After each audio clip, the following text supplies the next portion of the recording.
क्या आप जानते हैं दुनिया का सबसे ऊंचा पर्वत हिमालय माउंटेन का निर्माण कैसे हुआ? दरअसल आज से लगभग 50 मिलियन साल पहले हमारी धरती पर केवल एक ही कॉन्टिनेंट हुआ करता था, जिसका नाम था पैंजिया। फिर लाखों सालों में टेक्टोनिक प्लेट्स के खिसकने से पैंजिया कई लैंडमास में टूट गया, जिसमें से एक विशाल भूभाग हमारे भारत का भी था, जो लाखों सालों में नॉर्थ की तरफ बढ़ते हुए यूरेशियाई महाद्वीप से जा टकराया। और इस दोनों भूभागों के टकराव से इतना ज्यादा फोर्स और प्रेशर जनरेट हुआ कि इनके टकराव से बहुत सारा चट्टान और मिट्टी का मलबा ऊपर की ओर उठा, जिससे ये धीरे धीरे हिमालय के विशाल पर्वत श्रृंखलाओं में बदल गया। और वही हिमालय अभी लगभग 2900 किलोमीटर में फैला हुआ है, जो भारत को नेपाल और दूसरे देशों से जोड़ता है। और आपको इन सब चीजों के बारे में जानने में दिलचस्पी है तो हमारे साथ जुड़े रहिए। क्या आपने कभी सोचा है कि पृथ्वी गोल लेकिन जमीन समतल क्यों है? चलिए जानते हैं। अगर आप इसे साइंटिफिक तरीके से देखते हैं तो आपको पता चलेगा कि इंसान पृथ्वी पर एक चींटी के बराबर भी नहीं है। इंसानों के तुलना में पृथ्वी कई अरबों खरबों गुना बड़ा है। दरअसल आप जब भी किसी ऊंचाई वाले स्थान से अपने चारों तरफ देखते हो तो आपको आसमान नीचे की ओर धरती को टच करते हुए नजर आएगा। ऐसा इसलिए होता है क्योंकि हर 5 किलोमीटर के बाद हमारी पृथ्वी का सरफेस कर्व हो जाता है और इसका हमें बिल्कुल भी पता नहीं चलता। और जब आप स्पेस से पृथ्वी को देखते हो तो पृथ्वी कुछ ऐसी दिखाई देती है। और पृथ्वी पर हमें जमीन समतल इसलिए लगती है क्योंकि हम पृथ्वी की तुलना में एक रेत के कण के बराबर है। और अगर आपको ऐसी चीजों के बारे में जानने में दिलचस्पी है तो हमारे साथ जुड़े रहिए। ये है एरोजेल।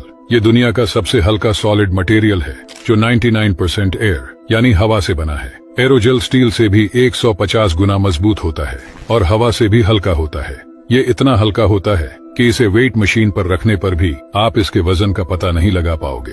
1 क्यूबिक सेंटीमीटर एरोजेल का वजन सिर्फ 0.001 ग्राम्स होता है। ये मटेरियल समुद्र के खारे पानी को पीने लायक पानी में भी बदल सकता है। एरोजेल 800 डिग्री सेल्सियस जितने गर्म टेम्परेचर को आराम से झेल सकता है, इसलिए इसका इस्तेमाल इसरो और नासा के रॉकेट्स में किया जाता है। ये मटेरियल पूरी तरह से इको फ्रेंडली है, लेकिन एरोजेल बहुत ही महंगा होता है। 1 किलोग्राम एरोजेल का प्राइस लगभग 83,000 तक हो सकता है, लेकिन भविष्य में इसकी मास प्रोडक्शन करके इसकी कीमत कम की जा सकती है। और अगर आपको साइंस में दिलचस्पी है तो हमसे जरूर जुड़े।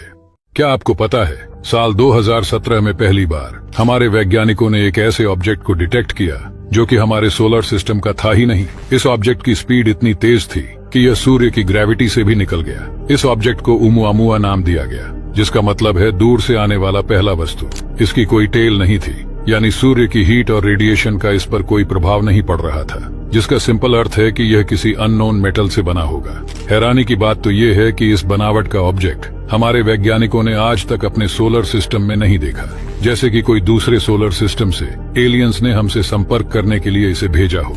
जिस तरह से वॉयेजर 1 को इंटरस्टेलर स्पेस में भेजा गया है एलियंस की खोज में, और अब यह नेपट्यून की कक्षा से बहुत आगे है। खैर, आपको क्या लगता है, ये कोई दूसरी प्रजाति द्वारा भेजा गया ऑब्जेक्ट है या फिर नहीं? कमेंट्स में बताइएगा जरूर। और आपको ऐसे ही रहस्यमय और साइंस से जुड़े चीजों के बारे में जानने में दिलचस्पी है तो हमारे साथ जुड़े रहिए।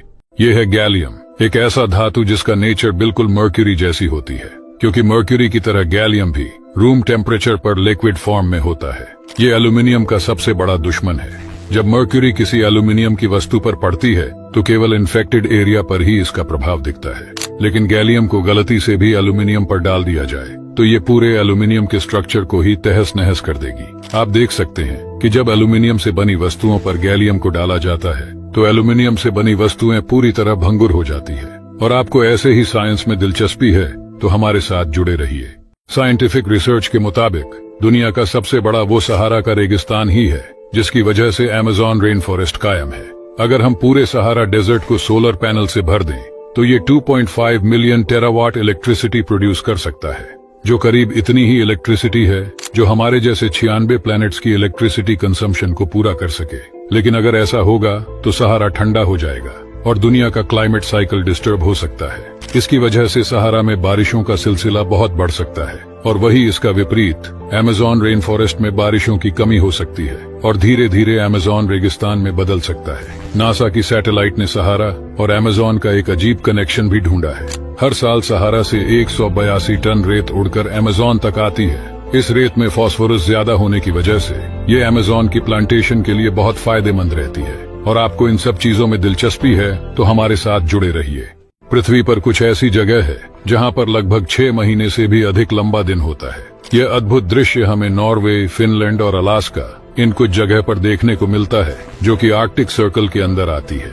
इन ध्रुवों पर 6 महीने सूरज कभी नहीं छिपता है, जिसकी वजह से यहाँ 24 घंटे दिन ही रहता है और 6 महीने बाद जब सूरज छिप जाता है तब अगले 6 महीने सूरज नहीं निकलता है। मतलब कि यहाँ 6 महीने दिन और 6 महीने रात रहती है। ऐसा इसीलिए होता है क्योंकि पृथ्वी अपनी एक्सेस की वजह से लगभग 23 डिग्री झुकी हुई है और इस झुकाव के कारण प्रत्येक ध्रुव लगभग 6 महीने तक सूर्य की ओर झुका रहता है। जब उत्तरी ध्रुव सूर्य की ओर झुका होता है तो उस पर 6 महीने तक लगातार दिन का प्रकाश रहता है और वही दक्षिणी ध्रुव पर भी इसी समय अवधि में यानी 6 महीने तक रात होती है। और जब दक्षिणी ध्रुव सूर्य की ओर झुका होता है तो ये स्थितियां उलट जाती हैं, जिसके कारण हमें यह दृश्य देखने को मिलते हैं और यहीं पर हमें आसमान में अद्भुत ऑरोरा का दृश्य भी देखने को मिलता है।